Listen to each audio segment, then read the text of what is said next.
Hello, I'm Portia Young. Next on 1036, a look at top national voting trends that could have a big impact on our local midterm elections. Milwaukee historian John Gerda gives us a sneak peek of his upcoming documentary, People of the Port. Plus, find out how these bikes are helping a young man build his American dream.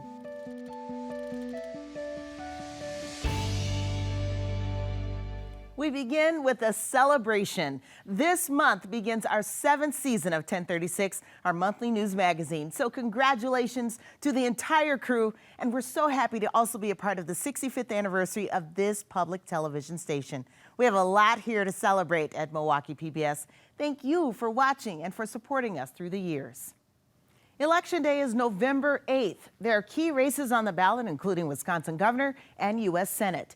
Producer Scotty Lee Myers takes a look at 3 national voting trends that could have a big impact here in Milwaukee. It wasn't long ago when U.S. Senator Ron Johnson and Lieutenant Governor Mandela Barnes stood right here for a debate, each of them making a final push for support in one of the most closely watched elections in all of the country. That race and other statewide races, including for the governor's chair, could hinge on 3 key national voting trends playing out right here in the Milwaukee metro area, which is home to a little less than half of the state's voters. We start on Milwaukee's north side. D'Angelo Bester, the executive director for the Center for Racial and Gender Equity, is one of the lead organizers behind this voter registration party at the Sherman Phoenix Marketplace. Democrats hope events like this could lead to higher turnout among black voters, a key constituency for the party. What we're trying to do is just, again, educate the voters here in Milwaukee and even across the state about making sure to register to vote, making sure they have all the information they need to register to vote. Milwaukee's black voter turnout was down in 2020. Stricter voting laws and the pandemic are 2 big reasons experts often cite for the decline. That's why Bester and his team are knocking on a lot of doors right now.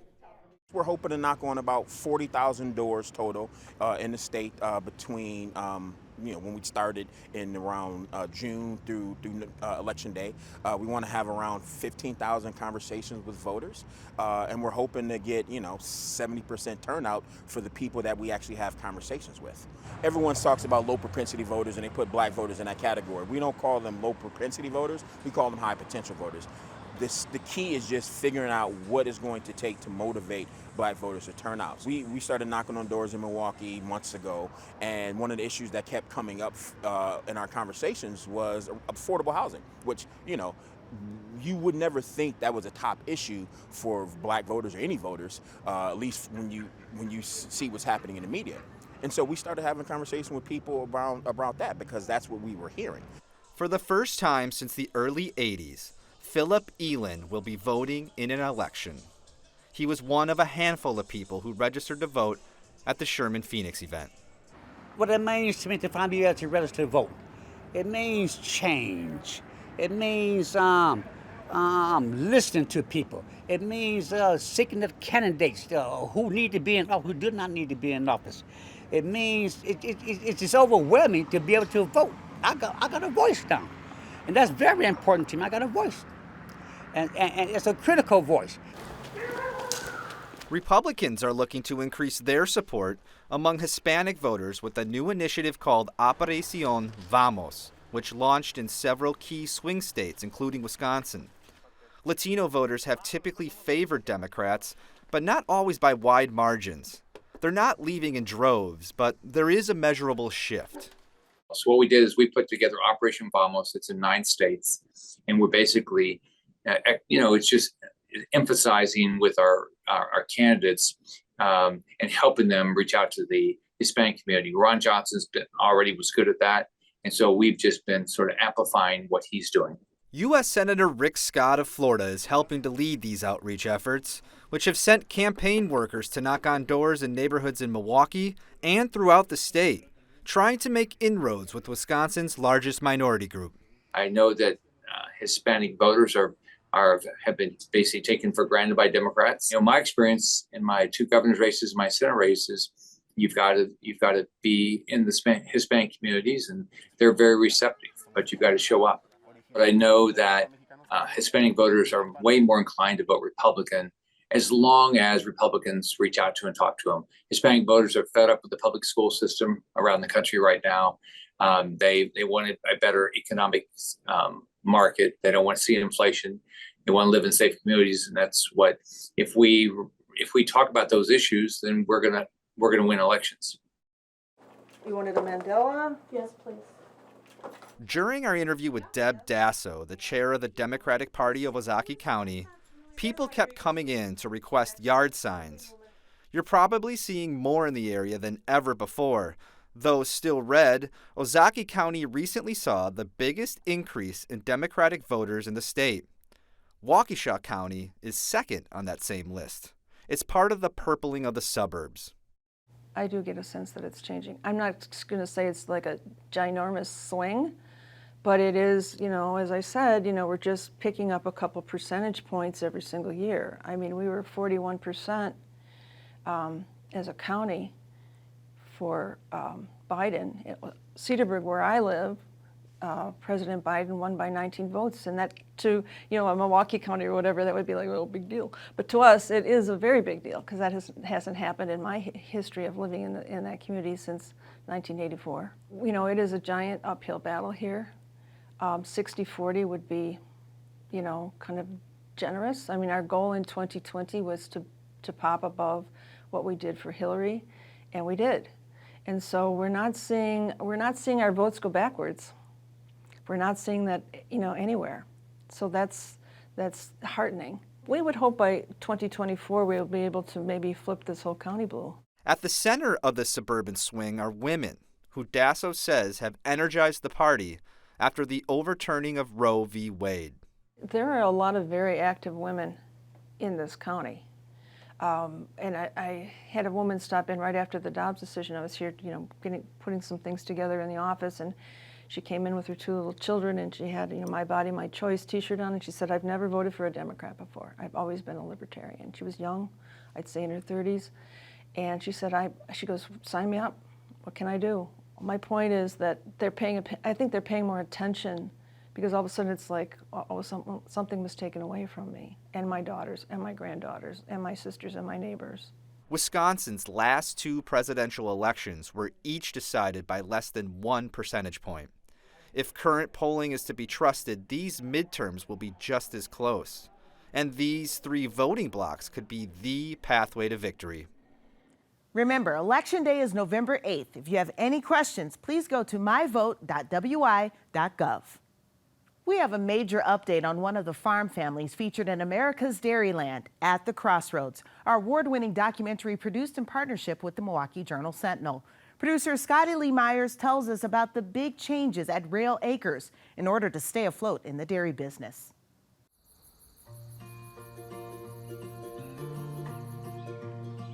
We were with the Rail family on a summer day in 2020 when they invited global futurist Jack Aldrich to their farm to talk about how installing a robotic milking system may be the key to their survival.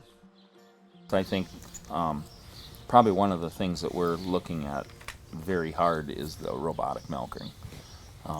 That would be, I think, our biggest challenge on the farm, other than financial, is hired help. It's getting people here. It's really tough. Mm-hmm. It's tough, and I mean we've priced it out and we've looked at it, and we'd like to do it. I don't know if the banker would like to do it, but we would like to do it. Our return on investment would be right around 5 years. The look at robotic technology, I think, is absolutely spot on. I think the difficult thing is to know when to pull the trigger. I mean, robotic technology is going to get better, and it's also going to get more affordable over time. I don't know if we thought that all the technology would change as fast as it has. I think everybody always thought, well, yeah, that's coming, it's coming. In March, that change finally came. We're in our robot rooms, brand new robot rooms at Rail Acres. Come on, that's enough of this. Let's go. Get in there. It's still new. The room we're in right now has 2 robots in it. We have another room exactly like it on the other side of the barn that has 2 robots in it. So we have 4 robots. They're DeLaval robots. So this one here is what cleans the tit. So that'll go in there and it'll spray a cleaning solution on with a disinfectant. It actually scrubs the tit. It is very exciting when you watch these robots work. It is just absolutely amazing what the technology can do now.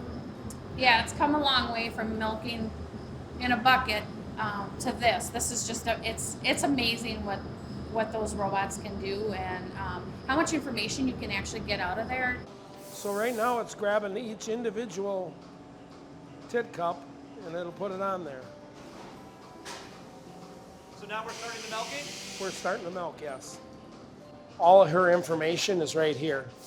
It has when she was inseminated last, her preg checks, everything on here. Her last heat, when that was, you know, her last milking time was 6.55 minutes. It's a whole new level of information that we can get.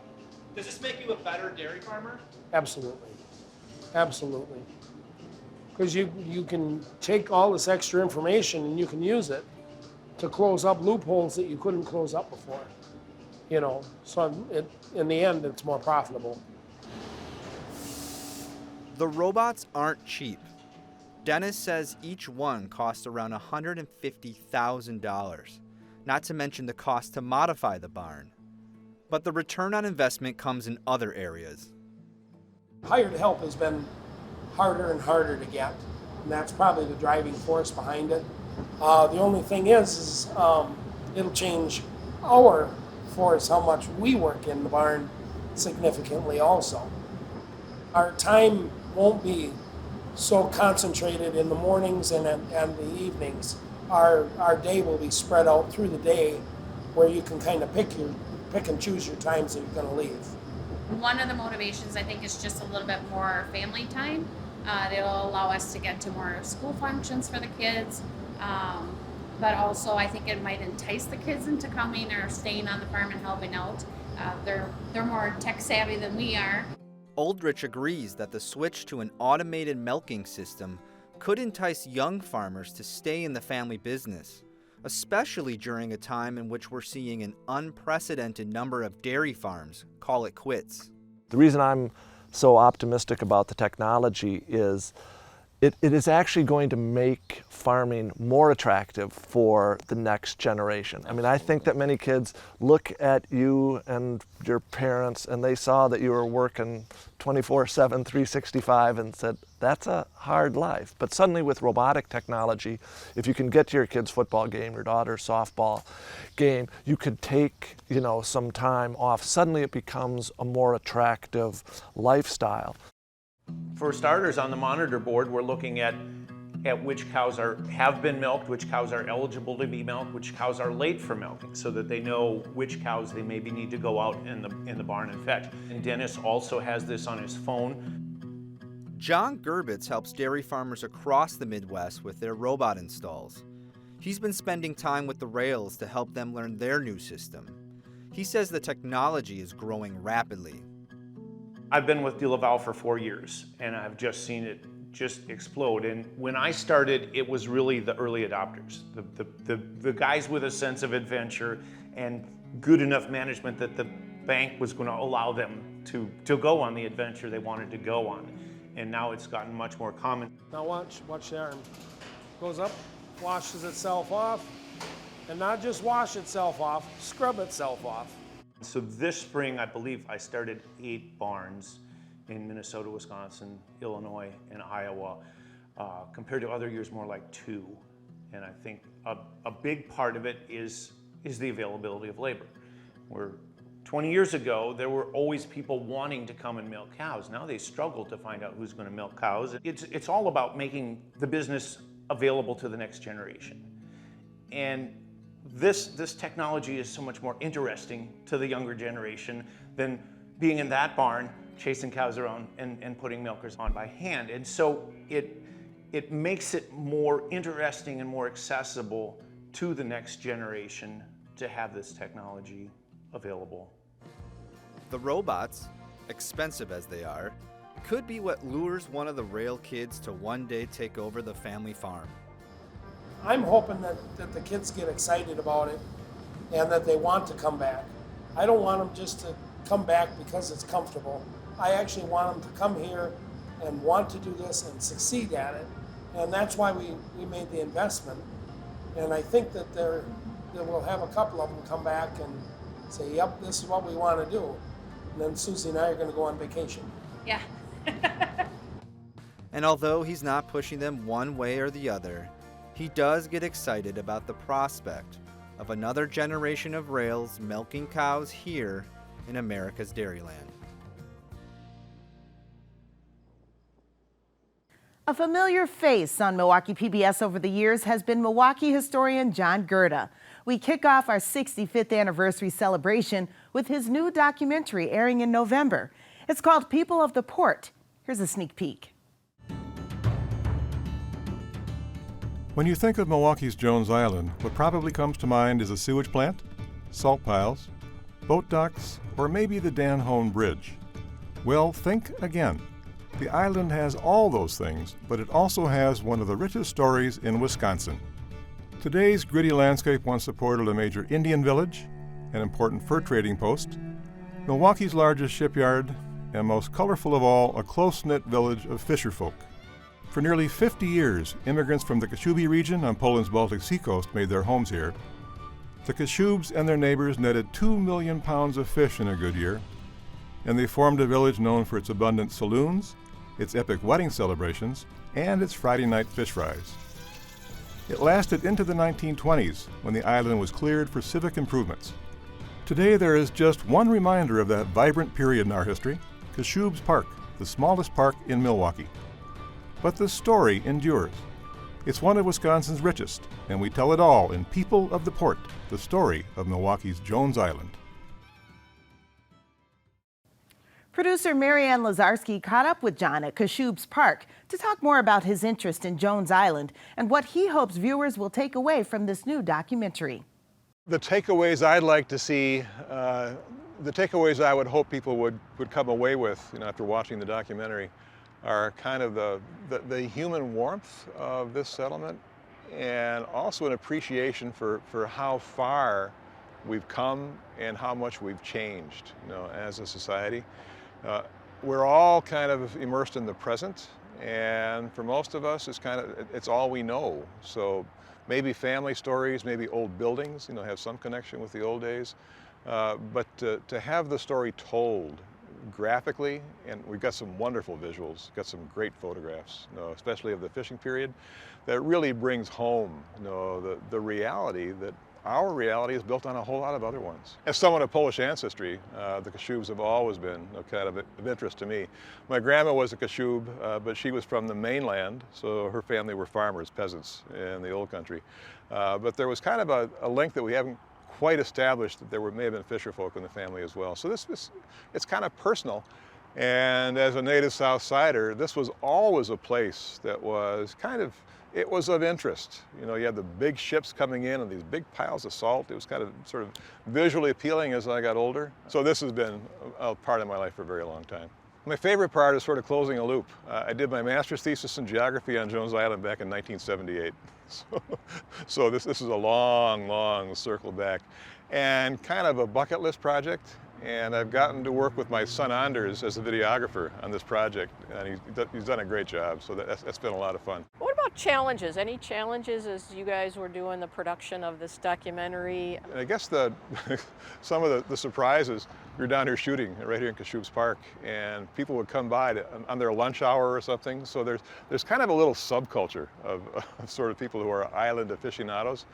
And one of the things I think of sort of Milwaukee cred, sometimes I'll be at a talk and I'll ask people if they've been to Kashub's Park. If they raise their hands, it's a pretty good chance they know the city pretty well. And it's a minority, who know what's gone on down here, and much less know the backstory. It's the size of a basketball court, so the smallest park in Milwaukee, Giannis could clear it in 12 strides, something like that. So it really stands out as kind of a little, kind of this little jewel, little green jewel in the heart of a very, very different landscape. People of the Port airs November 17th at 7 p.m. right before 10:36. We all have our own stories to tell when it comes to the American dream, including those people of the Port. American Dreams is an ongoing project here at Milwaukee PBS.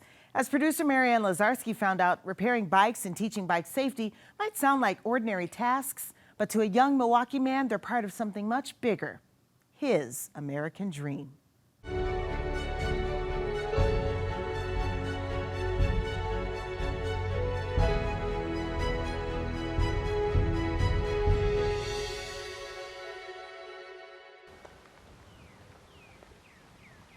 My name is Gene. I'm 22 years of age. I was born in Mexico, down in the northern part of the state of Chihuahua, a city called Ciudad Juarez.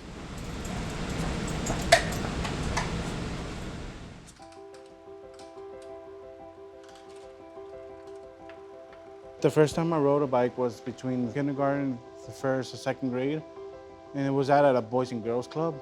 And now I'm working on a bike.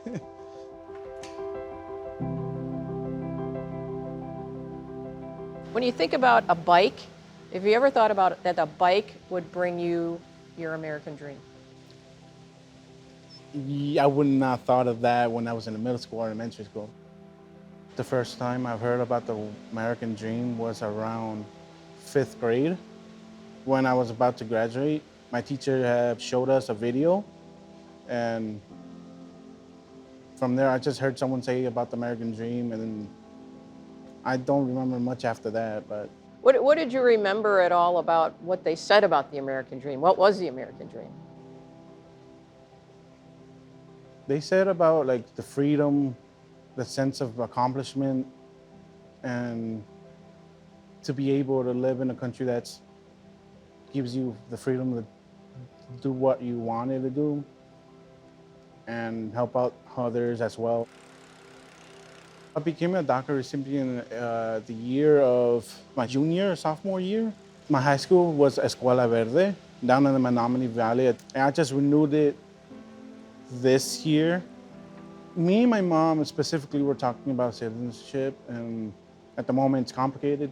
And it was my freshman year when I first started going to this escuela. And I think I remember telling my advisor I wanted to do something during the summer. She introduced me to the bike program.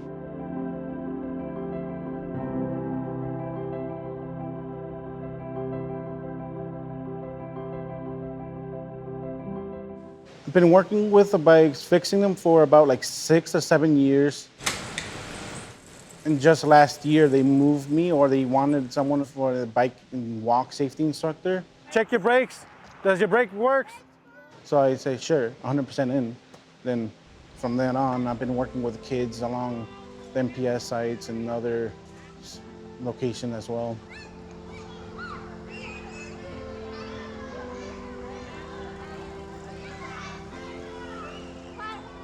Today we're at the COA Youth Center, and we're here teaching them how to ride safe, giving them routes as to where they want to go and to ride safely around the streets.